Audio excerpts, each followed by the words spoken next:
Watching Newsnight, and I'm seeing a lot of your feedback. 22422 is the SMS line, and the hashtag is Newsnight. Here's what Kenyans are saying this evening. Let's put those up. All right. Sammy, you say, why is Isaac Ruto not accompanying the deputy president in his campaigns? Where's his current stand? And where is CCM? Okay. Isaac Ruto, there's a question there to you. You're being asked why you're not accompanying the deputy president in his campaigns. Isaac Ruto, if you can hear me, you're being asked why you're not accompanying the DP in his campaigns. What's your current stand from a viewer? Oh, there is nothing wrong. One of these days, when invited, I will definitely accompany him. As of now, I hadn't quite gotten into his itinerary. Okay. Secondly, I would like to make it clear that... Go ahead. Said something? Yes, we can hear you. Yes, I'm saying I have no such problems in accompanying him. We will be waiting for appropriate time. I don't think he has also started his official campaigns. As of now, he's still putting his party in order. He's still receiving defectors left, right, and center. I'm definitely not a defector. I'm leading a Chama Shinane. And I think there will have to be a more structured engagement in that direction. Okay. Some would say you're playing safe, party leader, but I'll give you a chance to respond to that a bit later on. Jomo Gigi from Okorwene, you say, why did Oparanya announce that he was going for presidency only to back down? This erodes the trust. It will take time to win it back. Governor Oparanya. I have not backed down. I've told you that ODM has not announced the presidential candidate. We are likely to do it next year in March, around March. But we have no candidate at the moment, so I still have a chance of actually, if my application is processed as required, I have a chance of standing. You don't know what Raila will say on Friday. Could he endorse you? Yeah, maybe. He might endorse me, or maybe we don't know what he will say. Okay. So let's wait for that time. I think it's too early to make that judgment. Okay. This is what Kenyans are also saying. Engineer Lazaro Kanyambok, you say, politics is all about personal interest. County chiefs are now busy playing a central role in different political formations. We're waiting to see their final verdict. Okay, what else do we have here? Next tweet. This one coming in from... Lazaro Kanyambok is saying, we'd like to know how former COG chairman Isaac Ruto has been getting funds for his party activities. Will his party manage to tame the UDA wave in Rift Valley, or is he positioning it to benefit from expected nomination fallout? Okay, I'll ask the party leader that. Let's take the next tweet. Let's see what else we have here.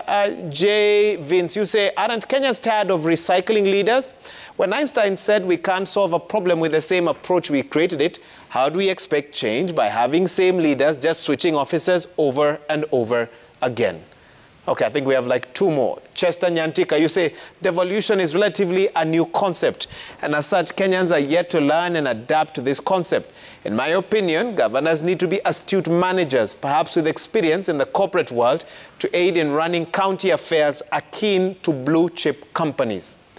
And I think we have last one here. Kiplating Manuela, you say governors should focus on finishing pending projects before the end of their terms.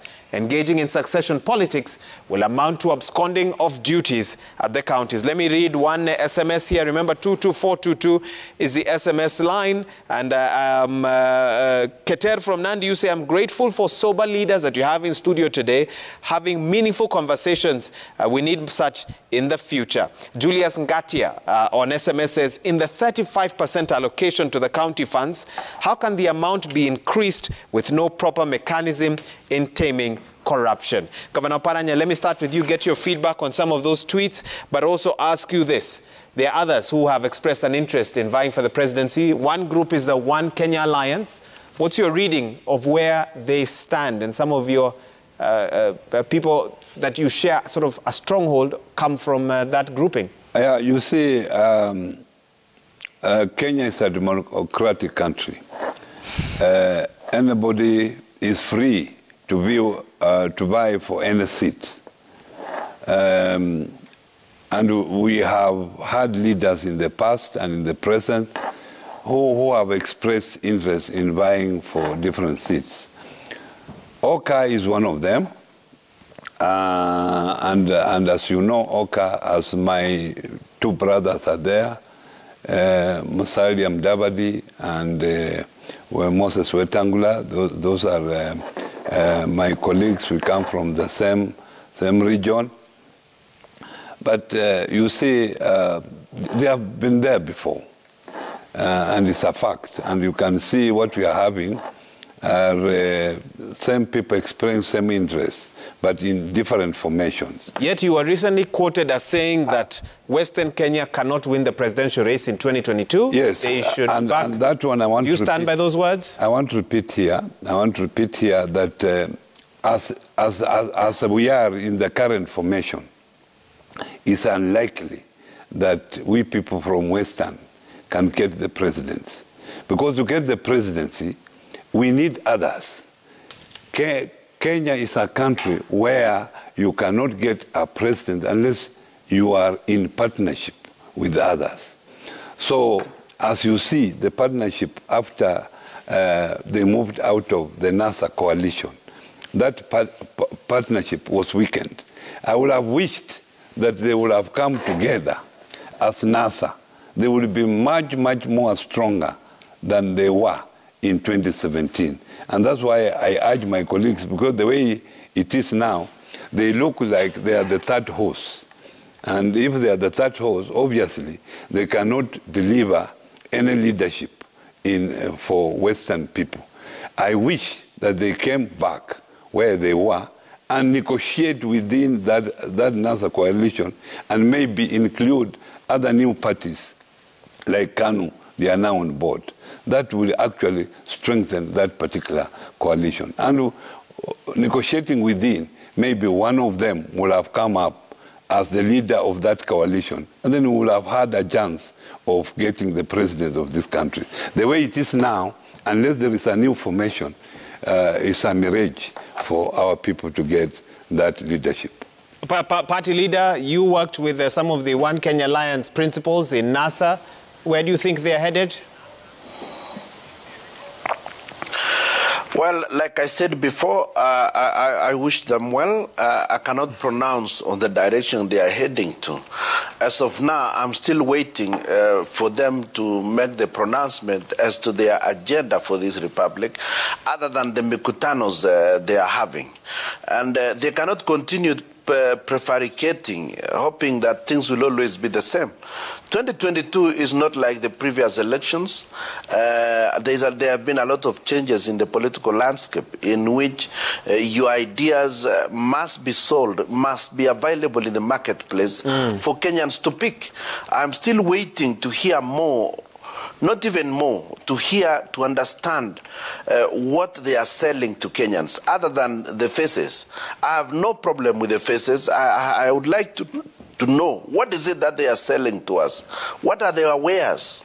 As of now, even my own brother, Governor Oparanya, is yet to tell us what, supposing he were to be elected, what would be his economic platform. I don't think you just go and seek a presidential nomination without pronouncing yourself to be understood clearly across the board. Party leader, there are Kenyans who also want to know this evening, what are you going to be selling in 2022? Which seat are you looking for, if any? I am contesting the gubernatorial seat in Bomet, and my ideas remain protection of devolution. My ideas remain creating the economy at the local level. My ideas remain more of what I've always continued to pronounce on. I've hardly changed my position and being very clear. Like I had somebody mentioning about resources. I have never required resources, massive resources, to carry out my campaign. I have simply stuck to the correct ideological disposition. That same viewer also asked whether you fear a UDA wave in Bomet. I am not contesting a presidential election. I am on gubernatorial, and I have no problem contesting with a UDA candidate. You are ready for that? I'm ready for that. Governor Oparanya, as we wrap up this conversation, what's next for two-term governors? What does the future hold? And you are one of those. Yeah, we have quite a number of governors who are ending their term. I think there are 25 governors who have served second term. Obviously, some want to become farmers, some want to retire. Some want to become farmers. Yeah, some want to continue with the politics. So I cannot talk on their behalf because we have not collectively sat together to determine or to ask each individual what they will want to do after this. But me as a person, I think I have served my people as a member of parliament. I have served my people as a minister. You remember I've been minister for planning and national development and Vision 2030. I've now also served my people as a governor of Kakamega County. And I feel this is my time also to play a role at the national level. So as a person, I will be looking at the national level, what role will I play? If allowed by my party, because I'm not going to any party, I like my own party, which I was part of when it was being formed. I want to play a role in that particular party, whichever role the members of that party will decide that I play. But I would have liked to be the 5th president of the Republic of Kenya. However, because my party leader, what is happening in the political atmosphere, maybe people have been agitating that he become the 5th president. I'll give him a chance, and I hope in future he will also give me a chance to try my luck as the next president, after him possibly. Very interesting aspiration there. As we wrap this conversation up, party leader, any advice to those who are retiring? You did not retire, but you've been out there. What does life look like outside the home of the Council of Governors? What advice would you give to the 25 or so? Yeah. It's quite refreshing, and you can have plenty of time to think and reflect on what you've done and what you could possibly still do. And I think it's also quite fulfilling when you hear and you can see what you did and compare with what others are doing. And you can spend more time on thinking about what could possibly be improved if you were to go back to the same position. What else would you improve on that? So that is, there is absolutely nothing wrong in resting and not getting involved in active politics, but watching the scenario. And as senior Kenyans now, the retiring governors will continue to play a role, either advisory or any other role that may be available for them. I'm sure they still have a lot to contribute to this country, especially those who have grown up through the parliamentary process all the way to being governor. Those ones have quite a wealth of experience. We've got a lot of respect for people like Oparanya and others who have also served in cabinet before, and we believe they still have something they can contribute to this country. Okay. Governor Oparanya, last word on this, and you can just respond. He's given his advice to retiring. You say you don't want to comment. You can't speak on their behalf, but what's your word to them? What I will say is that devolution has brought a revolution in this country. The governors that will be appointed, that will be elected, and those that are there, they must make sure that devolution is entrenched in this country, because that's the best thing that we got from the 2010 devolution. We must make sure that we have development at the grassroots level, devoid of any corruption practices that we have been accused of as counties.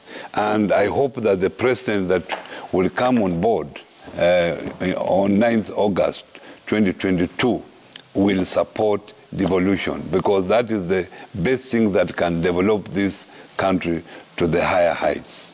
Thank you. Thank you so much. Governor Wycliffe Oparanya, former chair, Council of Governors, Kakamega Governor and Deputy Party Leader of ODM, together with another former chair of the Council of Governors and a former Bomet Governor. He's a party leader of CCM and he says he's going to be vying next year. Oparanya says, we'll wait and see. He's still talking to the party and he's waiting to know the way forward on his application for the post of presidency. Very interesting conversation that I've had with two high-level guests on this evening on Newsnight. And that's how we wrap up this conversation. Thank you so much to all our viewers. Without you, this show would not have been possible.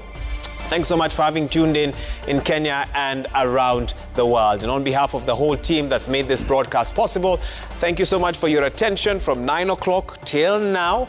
I say thanks on behalf of myself, the team, and of course, we've had Wilson Mushora as our sign language interpreter this evening. On behalf of everyone that's made this broadcast possible, including the newsroom, asante sana. Have a good night. That's the state of the nation so far. But of course, more news, more updates for you in the days to come. And remember, we do this every Tuesday right here on Newsnight. My name is Wahiga Mwaura. Have a good night. Stay safe. We'll see you soon. Goodbye.